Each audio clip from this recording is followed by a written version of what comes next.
Hello. ഇതെന്റെ ഫസ്റ്റത്തെ YouTube channel വീഡിയോയാണ്. ഇതൊരു ലോങ് വീഡിയോ ആയിരിക്കും. ഇതിൽ ഞാൻ മെയിനായിട്ട് പറയാൻ പോകുന്നത് എൻ്റെ യുകെ ജേർണിയാണ്. ഞാനിവിടെ യുകെയിൽ വന്നിട്ട് ആം, 1 വർഷം ആവാൻ പോകുന്നു. സെപ്റ്റംബർ ആവുമ്പത്തേക്കും 1 വർഷമാവും. ഞാനിപ്പോൾ ഇവിടെ ഒരു രജിസ്റ്റേർഡ് നേഴ്സായിട്ട് വർക്ക് ചെയ്യാണ്. എൻ്റെ കോഴ്സ് കംപ്ലീറ്റ് ആയിട്ടില്ല. ഞാൻ മാസ്റ്റേഴ്സ് ഇൻ നഴ്സിംഗ് ആണ് ചെയ്യുന്നത്.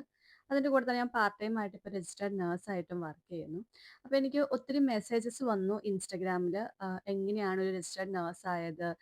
പഠിക്കുമ്പോ തന്നെ അങ്ങനെ ആവാൻ പറ്റുവോ? അങ്ങനെ കുറെ ക്വയറീസ് വന്നു കഴിഞ്ഞപ്പോൾ ഞാൻ വിചാരിച്ചു ഒരു വീഡിയോ ചെയ്യാന്ന്. സോ ഇത് ഓൾ അബൌട്ട് എങ്ങനെ ഞാൻ ഇവിടെ ഒരു രജിസ്റ്റേർഡ് നേഴ്സ് ആയി എന്നുള്ളതാണ്. ഓക്കെ. ആം, ഞാൻ നവംബർ 2022 എൻ്റെ നഴ്സിംഗ് ഞാൻ കംപ്ലീറ്റ് ചെയ്ത് ഇറങ്ങിയത്. ആ ഒരു ടൈമിൽ എന്ന് വെച്ച് കഴിഞ്ഞാൽ അന്നേരത്തെ ട്രെൻഡ് ഒ.ഇ.ടി എഴുതുക, യുകെയിലേക്ക് വരിക, അല്ലെങ്കിൽ അയർലൻഡിലേക്ക് പോവുക, അല്ലെങ്കിൽ ന്യൂസിലൻഡിലേക്ക് പോവുക. അതാണ് മെയിൻ ആയിട്ടുള്ള ട്രെൻഡ്. അപ്പോൾ ഞങ്ങളും അത് തന്നെ ഫോളോ ചെയ്തു. ഞാനും എൻ്റെ ഫ്രണ്ട്സും ഒ.ഇ.ടിക്ക് ജോയിൻ ചെയ്തു. 3 മാസത്തെ കോഴ്സിനാണ് ജോയിൻ ചെയ്തത്. പക്ഷെ എനിക്ക് 3 മാസത്തെ കോഴ്സ് എനിക്ക് കംപ്ലീറ്റ് ചെയ്യാനായിട്ട് പറ്റിയില്ല. അതിന് മുന്നേ എൻ്റെ സിസ്റ്ററിന്റെ മാരേജ് കാരണം ഞാൻ അത് ഡ്രോപ്പ് ഔട്ട് ചെയ്തു. ബട്ട് സ്റ്റിൽ ഞാൻ വീട്ടിലിരുന്ന് ഞാൻ പ്രാക്ടീസ് ചെയ്യുന്നുണ്ടായിരുന്നു. ആ ഒരു ടൈം ആയപ്പോഴത്തേക്കും എനിക്ക് ഒരു ഫൗണ്ടേഷൻ ലെവൽ കിട്ടിയിരുന്നു. നല്ല ടീച്ചേഴ്സ് ആയതുകൊണ്ട് എനിക്ക് നല്ലൊരു ഫൗണ്ടേഷൻ ലെവൽ കിട്ടിയിരുന്നു. ബാക്കിയൊക്കെ ഞാൻ തന്നെയാണ് പ്രാക്ടീസ് ചെയ്തതും കാര്യങ്ങളൊക്കെ ചെയ്തത്. ആഹ് അത് കഴിഞ്ഞ് എൻ്റെ പേരൻറ്സ് പറഞ്ഞു, ഓക്കെ ജോലിക്കും കയറണം. കാരണം നമുക്ക് ഗ്യാപ്പ് വരാൻ പാടില്ലല്ലോ. ഒരു എക്സ്പീരിയൻസും ഇല്ല. ഫ്രഷറാണ്. അപ്പോൾ ഗ്യാപ്പ് വരുത്തണ്ട. ജോലിക്ക് കയറ്. അതിൻ്റെ കൂടെ പ്രാക്ടീസ് ചെയ്യ്. ദെൻ വൺസ് കോൺഫിഡന്റ് ആയി കഴിയുമ്പോൾ എക്സാം എഴുതാം എന്ന് പറഞ്ഞു. ഞാൻ അത് തന്നെ ഫോളോ ചെയ്തു. ഞാൻ ഒരു ഹോസ്പിറ്റലിൽ ജോലിക്ക് കയറി. അതിന്റെ കൂടെ തന്നെ ഞാൻ പ്രാക്ടീസും ചെയ്തു. വളരെ ഡിഫിക്കൽട്ട് ആയിരുന്നു. കാരണം നഴ്സ് ആയവർക്കറിയാം നമ്മള് ജോലിയുടെ കൂടെ പഠിക്കാന്ന് വെച്ച് കഴിഞ്ഞാൽ വളരെ ബുദ്ധിമുട്ടാണ്. എനിക്ക് വീക്കിലി ഒരു ഓഫ് ആയിരുന്നു ഉണ്ടായിരുന്നത്. ബാക്കിയൊക്കെ നമുക്ക് 6 ഹവേഴ്സും 8 ഹവേഴ്സും ആണ്. ബട്ട് ഈ 6 ഹവേഴ്സും 8 ഹവേഴ്സും എന്ന് പറയുന്നത് നമ്മള് 6 ഹവറിന്റെ കയറി കഴിഞ്ഞ് കഴിഞ്ഞാൽ നമ്മൾ ജോലി കഴിഞ്ഞ് ഇറങ്ങുമ്പോഴത്തേക്കും ഒരു 8 ഹവേഴ്സ് ആവും. അപ്പൊ നമ്മൾ 8 ഹവേഴ്സിന്റെ കയറുമ്പോൾ അതിനനുസരിച്ച് നമുക്ക് ഡിലേ വരും. നമുക്കൊരു കറക്റ്റ് ടൈമിൽ ഇറങ്ങാൻ പറ്റണമെന്നില്ല. പിന്നെ നമ്മൾ വീട്ടിൽ വരുന്നു, ഫുഡ് ഉണ്ടാക്കുന്നു, നമ്മൾ കഴിക്കുന്നു, നമ്മുടെ കാര്യങ്ങൾ ചെയ്യുന്നു. അതിന്റെ കൂടെ പഠിത്തം കൂടെ കുറച്ച് ഡിഫിക്കൽട്ട് ആയിരുന്നു. ബട്ട് ഞാൻ മെയിൻറ്റെയിൻ ചെയ്തു. ഞാൻ ജൂൺ 2023 ഞാൻ എൻ്റെ ഫസ്റ്റ് എക്സാം എഴുതി. ഞാൻ അത്യാവശ്യം കോൺഫിഡന്റ് ആയിരുന്നു. കാരണം എനിക്ക് കിട്ടിയ ക്വസ്റ്റ്യൻ പേപ്പർ എനിക്ക് ആൻസർ ചെയ്യാൻ പറ്റുന്നതായിരുന്നു. സ്പീക്കിങ്ങും അത്യാവശ്യം നല്ലതുപോലെ ചെയ്തു. എനിക്ക് ഏറ്റവും ടെൻഷൻ എനിക്ക് സ്പീക്കിംഗ് ആയിരുന്നു. ബട്ട് എനിക്ക് സ്പീക്കിങ്ങും നല്ലതുപോലെ ചെയ്യാൻ പറ്റി. അപ്പോൾ ഞാൻ വളരെ കോൺഫിഡന്റ് ആയിരുന്നു. ഓക്കെ എനിക്ക് നല്ല മാർക്ക് കിട്ടും എന്നുള്ള പ്രതീക്ഷയിൽ വെയിറ്റ് ചെയ്തു. റിസൾട്ട് വന്നു. ഞാൻ ഉദ്ദേശിച്ച മാർക്ക് എനിക്ക് കിട്ടിയില്ല. എനിക്ക് റീഡിങ്ങിന് എനിക്ക് സി ആയി. ബാക്കി എല്ലാത്തിനും എനിക്ക് ബി കിട്ടി. അപ്പോൾ നമ്മൾ ഭയങ്കര കോൺഫിഡന്റില് നമ്മൾ പോയി എഴുതി. നമുക്ക് എക്സാം പേപ്പറും എളുപ്പമായിരുന്നു. ബട്ട് സ്റ്റിൽ നമുക്ക് സ്കോർ അച്ചീവ് ചെയ്യാൻ പറ്റിയില്ല. അപ്പോൾ നമ്മളുടെ ടെൻഷൻ ലൈക്ക് നമ്മുടെ കോൺഫിഡൻസ് ലെവൽ ഭയങ്കര ലോ ആയി. പേരൻസും പറഞ്ഞു, "ഇത്രയും പൈസ കൊടുത്ത് നമ്മൾ എക്സാം എഴുതി. നീ ഭയങ്കര കോൺഫിഡന്റ് ആയിരുന്നു. എന്നിട്ട് നിനക്ക് കിട്ടിയില്ല." ഉം, എന്നുള്ള ഇതും കൂടി ആയി കഴിഞ്ഞപ്പോഴത്തേക്കും നമ്മൾ ആകെ ഫുള്ള് ഡൗൺ ആയി. ഓക്കെ ഇത് നമ്മളെ കൊണ്ട് പറ്റുമെന്ന് തോന്നുന്നില്ല. ആഹ് പിന്നെ ഈ പറഞ്ഞതുപോലെ നമ്മൾ ഇത്രയും എമൗണ്ട് നമ്മൾ ഇൻവെസ്റ്റ് ചെയ്യണം. നമുക്ക് അന്നേരം ഒരു 35K 36 ആ ഒരു റേഞ്ചിലായിരുന്നു നമ്മുടെ എക്സാം റേറ്റ്. അപ്പോൾ നമ്മൾ അത്രയും പേയ്മെന്റും കൊടുത്തിട്ട് വേണം നമ്മൾ എക്സാം എഴുതാൻ. ബട്ട് സ്റ്റിൽ ഞാൻ ഒന്നും കൂടെ പ്രാക്ടീസ് ചെയ്തു. വീട്ടിലിരുന്ന് കണ്ടിന്യൂസ് പ്രാക്ടീസ് ചെയ്തു. ദെൻ ഞാൻ എക്സാം എഴുതി എൻ്റെ രണ്ടാമത്തെ തവണ. പ്രതീക്ഷയില്ലാതെ ഞാൻ പോയി എക്സാം എഴുതി. എനിക്കതിൽ കിട്ടി. എല്ലാത്തിലും എനിക്ക് ബി ആയിരുന്നു കിട്ടിയത്. അപ്പോൾ നമ്മുടെ സ്കോർ അച്ചീവ് ചെയ്തു. ഇനി അടുത്തത് നമുക്ക് ആപ്ലിക്കേഷൻ ഇടുക, ഹോസ്പിറ്റലിൽ നിന്ന് സെലക്ഷൻ കിട്ടിക്കഴിഞ്ഞാൽ നമുക്ക് പോവാം. അപ്പോൾ ഉള്ള ഒരു എക്സാം എഴുതി 3 മാസത്തിനുള്ളിൽ നമുക്ക് യുകെയിൽ കയറി പോവാം. അതാണ് അന്നേരത്തെ ആ ഒരു ട്രെൻഡ്. അപ്പോൾ ജോലി റിസൈൻ ചെയ്തിട്ടു. വീട്ടിലേക്ക് വന്നു. നമ്മൾ ആപ്ലിക്കേഷൻ ഇട്ടു. അപ്പൊ ഞാൻ യുകെ ബേസ്ഡ് ഏജൻസിയാണ് ചെയ്തത്. എൻ്റെ ഒരു ഫ്രണ്ട് ത്രൂ ആയിരുന്നു ഞാൻ അങ്ങനെ ചെയ്തത്. അപ്പൊ അവളുടെ ഓൾറെഡി വിസയൊക്കെ കിട്ടിയിരിക്കുവായിരുന്നു. അവൾക്ക് കിട്ടിയ സെയിം ഹോസ്പിറ്റലിൽ നിന്ന് തന്നെ എനിക്ക് സെലക്ഷൻ കിട്ടി. ഇന്റർവ്യൂ കോളിന് വിളിച്ചു. ഇന്റർവ്യൂ അറ്റൻഡ് ചെയ്തു. സെലക്ട് ആയി. ഞാൻ പിന്നെ തീരുമാനിച്ചു, ഓക്കെ എൻ്റെ ലൈഫ് ഞാൻ യുകെയിലെത്തി. ഇനി എനിക്ക് പുതിയൊരു ലൈഫ് ബിൽഡ് ചെയ്യാം. ഞാൻ നേഴ്സായിട്ട് എൻ്റെ ആംബിഷനൊക്കെ അച്ചീവ് ചെയ്യാം എന്നുള്ള രീതിയിൽ വരെ എത്തി. ബാക്കി കാരണം നമുക്ക് ഇനി ഒരു 2 മാസം അല്ലെങ്കിൽ ഒരു 3 മാസം വെയിറ്റ് ചെയ്താൽ മതിയല്ലോ. നമുക്ക് ഓഫർ ലെറ്റർ കിട്ടി. എല്ലാം റെഡിയായി. പേപ്പർ വർക്ക് നടന്നുകൊണ്ടിരിക്കുന്നു. മെഡിക്കൽ വരെ സ്മൂത്ത് ആയിട്ട് എല്ലാ കാര്യങ്ങളും നടന്നു. എല്ലാ പേപ്പർ വർക്കുകളും നടന്നു.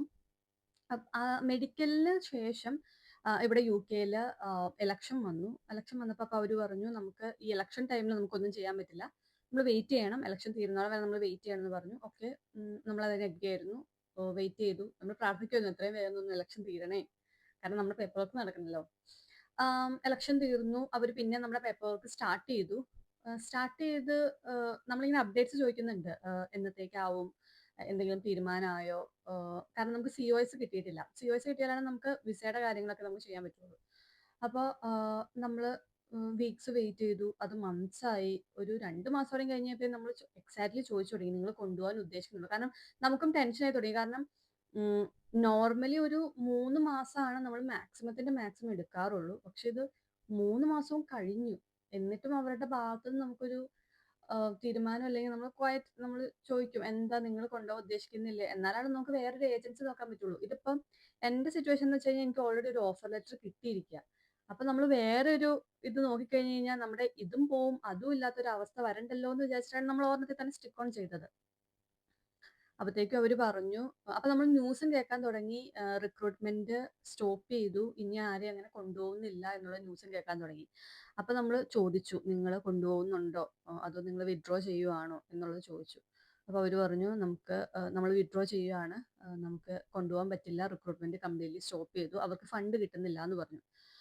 ആം, അപ്പൊ നമ്മുടെ പ്രതീക്ഷ പിന്നെയും എല്ലാം താഴ്ത്തോട്ട് വന്നു.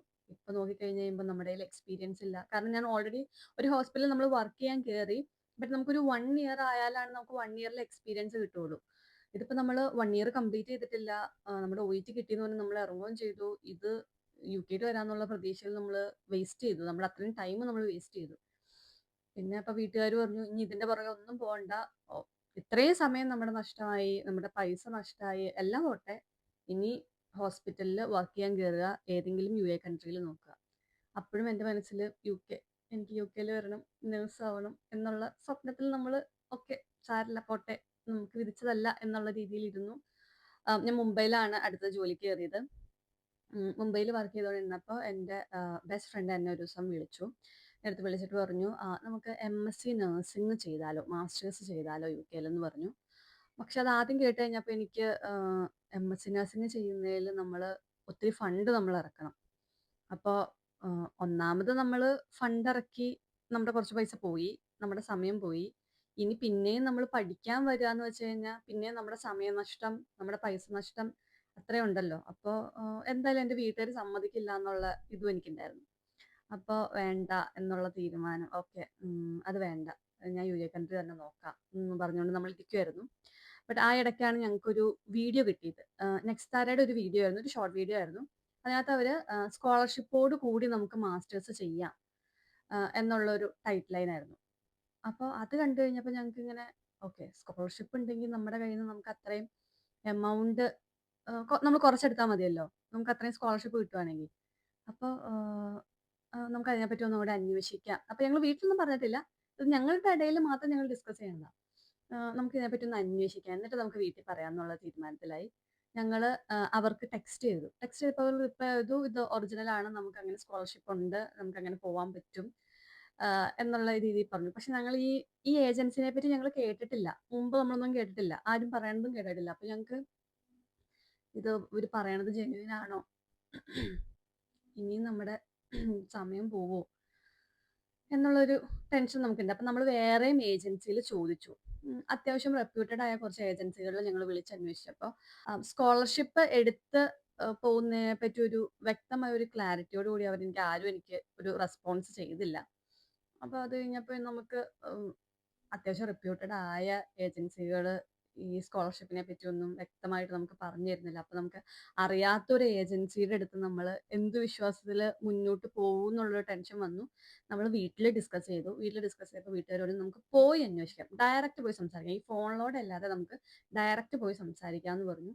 അങ്ങനെ ഞങ്ങൾ ഡയറക്റ്റ് പോയി. കോഴിക്കോടായിരുന്നു അവരുടെ ബ്രാഞ്ച്. നമ്മൾ കോഴിക്കോട് പോയി സംസാരിച്ചു. സഫിയോടാണ് സംസാരിച്ചത്.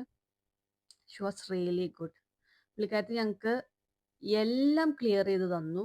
ലൈക്ക് ഇവിടെ വന്നിട്ട് നമ്മൾ എന്തൊക്കെ ചെയ്യണം തൊട്ട് എല്ലാം ആസ് ഇറ്റ് ഈസ് ഞങ്ങൾക്ക് പറഞ്ഞു തന്നു. ഞങ്ങൾ ഇങ്ങനെ തീരുമാനിച്ച പോയത്, നീ ഇന്നത് ചോദിക്കണം, ഞാൻ ഇന്നത് ചോദിക്കണം, കാരണം എന്തെങ്കിലും ഉണ്ടെങ്കിൽ നമുക്ക് അറിയാൻ പറ്റുമല്ലോ.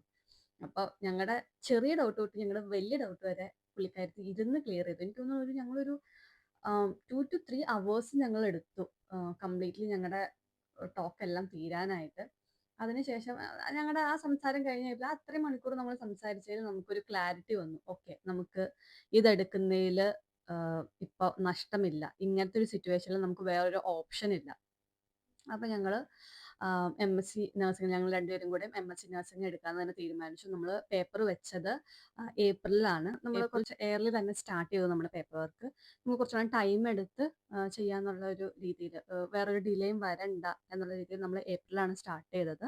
നമുക്ക് ഓഗസ്റ്റ് 2025 ആയപ്പോഴത്തേക്കും നമ്മുടെ വിസ കാര്യങ്ങളെല്ലാം കിട്ടി. എല്ലാതും വളരെ ഹെൽപ്ഫുൾ ആയിരുന്നു കേട്ടോ.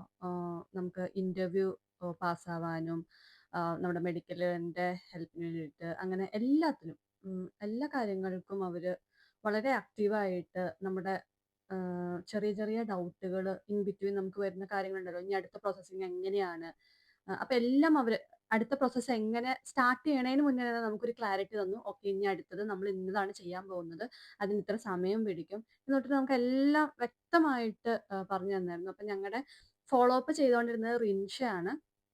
റിൻഷ ഇവൻ നമുക്ക് നൈറ്റിൽ വിളിച്ചാൽ പോലും ആള് നമുക്ക് റെസ്പോണ്ട് ചെയ്യുമായിരുന്നു. അത്രയും കോപ്പറേറ്റീവ് ആയിരുന്നു. ഞങ്ങള് അപ്പോഴത്തേക്കും ഞങ്ങൾ സത്യം പറഞ്ഞാൽ ഫ്രണ്ട്സ് ആയതുപോലെയായി. നമുക്ക് എന്ത് ചെറിയ കാര്യങ്ങൾ വന്നാലും നമുക്ക് സമയം നോക്കാതെ തന്നെ നമുക്ക് വിളിക്കാന്നുള്ളൊരു ഒരു അപ്രോച്ച് ഞങ്ങൾക്ക് കിട്ടി. ഭയങ്കര ഫ്രണ്ട്ലി വൈബായിരുന്നു. ദെൻ നമ്മള് ഇവിടെ വന്നത് സെപ്റ്റംബർ 4th 2025 നമ്മളിവിടെ റീച്ച് ആയത്, യുകെ റീച്ച് ആയത്. ഞാൻ ഇപ്പോഴും ഓർക്കുന്നുണ്ട്. പുതിയൊരു കൺട്രിയിൽ നമ്മൾ രണ്ടുപേരും മാത്രം പുതിയൊരു ലൈഫ് സ്റ്റാർട്ട് ചെയ്യുന്നു. ഇവിടുത്തെ കാര്യങ്ങളൊന്നും അറിയാൻ പാടില്ല. അപ്പൊ അന്നേരം ഇവര് നമ്മുടെ ബാക്കിലുണ്ട്. ലൈക് സത്യം പറഞ്ഞാൽ ഏജൻസിക്കാർക്ക് നമ്മളിവിടെ എത്തിക്കഴിഞ്ഞു കഴിഞ്ഞാൽ തീർന്നു. ഇനി അവർ പ്രത്യേകിച്ച് നമുക്കൊന്നും ചെയ്യേണ്ടതില്ല. ബട്ട് സ്റ്റിൽ അവർ കണക്റ്റഡ് ആയിരുന്നു. ഓരോ ലൈക് നമുക്ക് ആഴ്ചയിൽ പോലെ അവർ മെസ്സേജ് അയക്കുന്നു. എന്തെങ്കിലും അപ്ഡേറ്റ്സ് കാര്യങ്ങൾ എല്ലാം നമുക്കിങ്ങനെ ചോദിക്കുന്നുണ്ടാവും. ഈവൻ നമുക്ക് നമ്മുടെ പാർട്ട് ടൈമിന്റെ ബേസിലാണെങ്കിലും അവർ നമുക്ക് ഹെൽപ്പ് ചെയ്യുന്നുണ്ടായിരുന്നു. അപ്പം ഞങ്ങളിവിടെ സ്റ്റേ ചെയ്തത് ഞങ്ങളൊരു മലയാളി ഫാമിലിയുടെ കൂടെയാണ്. വളരെ നല്ല ഫാമിലി ആയിരുന്നു. ആം, ചേച്ചിയും ചേട്ടനും, ചേച്ചി ഇവിടെ സ്റ്റുഡൻ്റ് ആയിട്ട് നേരത്തെ വന്നതാണ്. അപ്പോൾ ചേച്ചിക്ക് കുറച്ചും കൂടെ ഇവിടെ വന്നിട്ട് സ്റ്റുഡൻ്റ് ആയിട്ട് വന്നിട്ട് ഇവിടെ എന്തൊക്കെ ചെയ്യണം, നമ്മളിവിടെ വന്നിട്ട് കുറച്ച് പേപ്പേഴ്സൊക്കെ നമ്മൾ ചെയ്യേണ്ടതുണ്ട്. ലൈക്ക് NI-ക്കൊക്കെ അപ്ലൈ ചെയ്യേണ്ടതുണ്ട്. എന്നാണ് നമുക്ക് ജോലിക്കൊക്കെ കയറാം, ലൈക്ക് പാർട്ട് ടൈമിന് നമുക്ക് അപ്ലൈ ചെയ്യാൻ പറ്റുള്ളൂ. അപ്പോൾ അതിൻ്റെ കാര്യങ്ങൾ, ഇവിടുത്തെ ട്രാൻസ്പോർട്ടേഷൻ്റെ കാര്യങ്ങൾ, ഷോപ്പിൻ്റെ കാര്യങ്ങൾ, അങ്ങനെ എല്ലാ ബേസിക് കാര്യങ്ങളും ഞങ്ങൾക്ക് ചേച്ചിയും ചേട്ടനും കൂടിയാണ് പറഞ്ഞു തന്നത്. ഞങ്ങളൊരു ഫാമിലി മെമ്പറിനെ പോലെ തന്നെയാണ് നോക്കിയത്. നമുക്ക് പറയാതിരിക്കാൻ പറ്റില്ല. ഞങ്ങളിപ്പോൾ അവരിൽ നിന്ന് മൂവ് ഔട്ട് ആയത് ഈ ഏപ്രിലാണ്. ഏപ്രിൽ 2026 അതുവരെ ഞങ്ങൾ അവരുടെ കൂടെയായിരുന്നു സ്റ്റേ. വളരെ നല്ല ഫാമിലി ആയിരുന്നു. ഞങ്ങൾ ഇവിടെ വന്നു. നമ്മൾ ക്ലാസ്സിന് ജോയിൻ ചെയ്തു. എനിക്ക് തോന്നുന്നു നമുക്ക് സെപ്റ്റംബർ 15 എൻ്റെ ഓർമ്മയിൽ 15th ക്ലാസ് സ്റ്റാർട്ട് ചെയ്തതെന്ന് തോന്നുന്നു. ക്ലാസ് ആയിട്ട് സ്റ്റാർട്ട് ചെയ്തത്. അതിന് മുന്നേ നമ്മൾ നമ്മുടെ എൻറോൾമെന്റും കാര്യങ്ങളും എല്ലാം ഫിനിഷ് ചെയ്തു. ഇവിടെ വന്നിട്ട് സത്യം പറഞ്ഞാൽ ഒന്ന് നോർമലായിട്ടൊന്ന് സെറ്റിൽ ഡൗൺ ആയി. നമുക്കൊരു ജോലി കിട്ടി സെറ്റിൽ ഡൗൺ ചെയ്യാൻ വേണ്ടിയിട്ടൊരു 3 മാസത്തോളം നമുക്ക് സമയം പിടിച്ചു. കാരണം നമ്മൾ NI-ക്ക് അപ്ലൈ ചെയ്യണം, അതിൻ്റെ പേപ്പർ വരണം, എന്നാലാണ് നമുക്ക് പാർട്ട് ടൈമിന് അപ്ലൈ ചെയ്യാൻ പറ്റുള്ളൂ. അങ്ങനെ അപ്ലൈ ചെയ്ത് നമുക്ക് കിട്ടാനായിട്ടൊരു ഇത്തിരി സമയം പിടിച്ചു. അതിൻ്റെ ഒരു ലാഗ് ഉണ്ടായിരുന്നു. ഞാൻ നവംബർ ആയപ്പോഴത്തേക്കും എൻ്റെ ഓസ്കി എക്സാം ഞാൻ ക്ലിയർ ചെയ്തു. എനിക്ക് പിൻ നമ്പർ കിട്ടി. അപ്പോൾ പിൻ നമ്പർ കിട്ടിക്കഴിഞ്ഞപ്പോൾ നമുക്ക് അടുത്തത് നേഴ്സായിട്ട് ജോലിക്ക് കയറണം. അപ്പം ഇവിടെ നമ്മൾ UK-ൽ നമ്മൾ നേഴ്സായിട്ട് ജോലിക്ക് കയറണമെങ്കിൽ നമുക്കിവിടെ UK-ലത്തെ എക്സ്പീരിയൻസ് വേണം. അല്ലെങ്കിൽ പിന്നെ നമ്മൾ NHS-ൽ നമുക്ക് കിട്ടണം. അപ്പം NHS-ലൊക്കെ ആപ്ലിക്കേഷൻ ഇട്ടു. ബട്ട് NHS-ൽ ആപ്ലിക്കേഷൻ ഇട്ടതിൽ എനിക്ക് റിജക്ഷൻ ആയിരുന്നു വന്നത്. കാരണം പാർട്ട് ടൈം വളരെ കുറവായിരുന്നു. എൻ്റെ നമുക്ക് ഈ ഒരു ഏരിയ വിട്ടിട്ട് പോകാൻ പറ്റില്ല. നമ്മുടെ യൂണിവേഴ്സിറ്റിയിൽ നമുക്ക് പോകണം. നമുക്ക് ക്ലാസ് ഉണ്ട്. അപ്പോൾ എല്ലാ വീക്കിലും നമുക്ക് ക്ലാസ് ഉണ്ട്. അപ്പോൾ നമുക്ക് ഈ ഏരിയ വിട്ടിട്ട് നമുക്ക് നോക്കാൻ പറ്റില്ല. അപ്പോൾ നമ്മുടെ ഈ ഏരിയയിൽ എന്ന് വെച്ച് കഴിഞ്ഞാൽ നമുക്ക് ആകെ 3 ഹോസ്പിറ്റലാണുള്ളത്. ഈ 3 നമുക്ക് പാർട്ട് ടൈമിന് വെക്കുന്ന സ്ഥലത്ത് ഞാൻ നോക്കിയത് സർജിക്കൽ ഫീൽഡാണ്. സർജിക്കലിൻ്റെ ഇത് ഉണ്ടായിരുന്നില്ല. അപ്പോൾ പിന്നെ നമ്മൾ അല്ലാത്ത കെയർ ഹോമുകളിൽ ഞാൻ നോക്കി. കെയർ ഹോമിൽ നോക്കിയപ്പോൾ അവർക്ക് കെയർ ഹോമിലെ മോസ്റ്റ്ലിത്തെ പ്രശ്നം എന്ന് വെച്ച് കഴിഞ്ഞാൽ ഒരു എക്സ്പീരിയൻസ് ചോദിക്കും. പിന്നെ ഇതേപോലെ പാർട്ട് ടൈം ആയിട്ട് നഴ്സുമാരെ എടുക്കാനായിട്ട് വളരെ കുറച്ച് ആൾക്കാരാണ് എടുക്കാറുള്ളത്. കാരണം എല്ലാവർക്കും ഫുൾ ടൈമുകാരെയാണ് വേണ്ടത്. അപ്പോൾ നമ്മളാരെയും എടുക്കുന്നില്ല. പിന്നെ അടുത്തത് അതിൻ്റെ ടെൻഷനായി. ആരും നമ്മളെ എടുക്കുന്നില്ല. നമ്മളെങ്ങനെ പിന്നെ എക്സ്പീരിയൻസ് എടുക്കും? ഓൾറെഡി നമുക്ക് പിൻ നമ്പറും കിട്ടി. അപ്പം എൻ്റെ ഒരു ഫ്രണ്ട് ത്രൂ എനിക്ക് ഏജൻസിയുടെ ഒരു കോൺടാക്റ്റ് കിട്ടി. അതായത് ഏജൻസി നേഴ്സ് എന്നാണ് എനിക്ക് പറയണത്. ഇതേപോലെ കെയർ ഹോമുകളിൽ സ്റ്റാഫിൻ്റെ ഷോർട്ടേജ് വരുമ്പോൾ നമ്മളെ അവിടെ അലോക്കേറ്റ് ചെയ്യും. അപ്പോൾ നമുക്ക് പോയി അവിടെ വർക്ക് ചെയ്യാം. അങ്ങനെയായിരുന്നു. അപ്പോൾ ഞാൻ ഫെബ്രുവരി തൊട്ട് എനിക്ക് ഫെബ്രുവരി വരെ കിട്ടിയില്ലായിരുന്നു, നഴ്സിൻ്റെ ഇത് കിട്ടിയില്ലായിരുന്നു. ഞാൻ ഫെബ്രുവരി തൊട്ട് മെയ് വരെ ഞാൻ ഏജൻസിയിലാണ് വർക്ക് ചെയ്തത്. ആ അത്രയും മന്ത്സ് ഞാൻ ഏജൻസിയിൽ വർക്ക് ചെയ്തുകൊണ്ട് എനിക്ക് കൂടുതൽ ഐഡിയ കിട്ടി എങ്ങനെയാണ് ഇവിടുത്തെ UK ഹെൽത്ത് കെയർ സിസ്റ്റം, എങ്ങനെയാണ് അത് വർക്ക് ചെയ്യുന്നത്. കാരണം ഓരോ കെയർ ഹോമിലും ഡിഫറെൻറ്റ് രീതികളാണ്. ചിലയിടത്ത് പേപ്പർ വർക്കാണ്, ചിലയിടത്ത് സിസ്റ്റം പ്ലസ് പേപ്പർ വർക്കാണ്, ചിലയിടത്ത് സിസ്റ്റമാണ്. ആ സിസ്റ്റത്തിൽ തന്നെ ഡിഫറെൻറ്റ് സിസ്റ്റങ്ങളുണ്ട്. ഓക്കെ, ഇപ്പോൾ ഫോർ എക്സാമ്പിൾ EMR ഉണ്ട്, അറ്റ്ലസ് ഉണ്ട്, അങ്ങനെ ഡിഫറെൻറ്റ് ഡിഫറെൻറ്റ് സിസ്റ്റമാണ് നമുക്ക് ഓരോ കാര്യങ്ങൾ ചെയ്യാനായിട്ട്. അപ്പോൾ അങ്ങനത്തെ വെറൈറ്റീസ് ഓഫ് സിസ്റ്റത്തിൻ്റെ കാര്യങ്ങൾ എനിക്ക് പഠിക്കാനായിട്ട് പറ്റി. അല്ലാണ്ടുള്ള നഴ്സിംഗ് പ്രൊസീജിയേഴ്സിനെ പറ്റി പഠിക്കാൻ പറ്റി. അങ്ങനെ ഒരു അത്യാവശ്യം എനിക്കൊരു കോൺഫിഡൻസ് ലെവൽ ആയതിനു ശേഷം ഞാൻ ഒരു റെപ്യൂട്ടഡ് കെയർ ഹോമിൽ ഞാൻ ആപ്ലിക്കേഷൻ ഇട്ടു. വിത്ത് എൻ്റെ എക്സ്പീരിയൻസ് വെച്ചിട്ട് ഞാൻ ആപ്ലിക്കേഷൻ ഇട്ടു. എന്നെ ഇൻ്റർവ്യൂവിന് വിളിച്ചു. ഞാൻ ഇൻ്റർവ്യൂ പാസ്സായി. ഞാനിപ്പോൾ അവിടെയാണ് വർക്ക് ചെയ്യണത്. പെർമനൻ്റ് ആയിട്ട് കയറി.